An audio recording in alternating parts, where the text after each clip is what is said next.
Hi guys! For today's video ay pupunta tayo sa Kabayan Hypermarket at located ito sa Sultan Mall. And yes, nandito na rin ang Lapas Batchoy. So sa mga Ilonggo at Ilongga dyan na nandito sa Jeddah, so alam nyo na kung saan tayo pupunta dahil paborito na rin yung batchoy. Dito lang yan sa Sultan Mall. But for now, hindi ako magbabatchoy kasi mamimili lang kami ng kakailanganin namin for this week. So nandito na rin yung mga beauty and skincare products na gustong gusto nyo. Lagi pala ditong may sale sa Kabayan Hypermarket, like ng mga lotion, sabon, chocolates, and iba't ibang klaseng product na pwede nyong pampasalubong sa Pilipinas. And of course, kung gusto nyong kumain ng mga Pilipino nakakanin, nandito na yung sapin-sapin, puto, kutsinta, and hopya.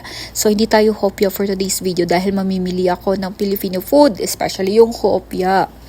And meron din ditong pastry na mabibilihan mo ng mga Spanish roll, monay, coco, pandikoko, at iba't iba. And yes, ito yung paborito ng lahat, yung toyo. Hindi mo na mamimiss yung toyo dahil nandito na siya at laging naka-promo din.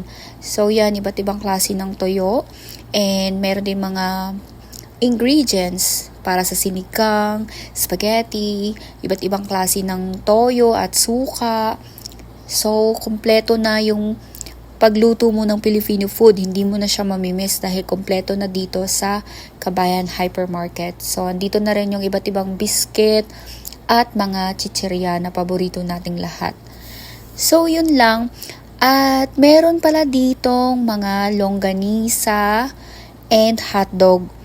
Especially yung Pampangas Best, nandito na rin siya sa Kabayan Hypermarket, guys. So, kung gusto nyong pumunta at kumain dito sa Lapas Batchoy, nandito lang siya sa Sultan Mall, Sultan Road.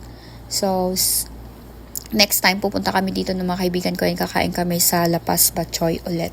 So, again, thank you so much for watching, guys, and see you next time. Shout out sa lahat ng Ilonggo dito sa Jeddah. Bye!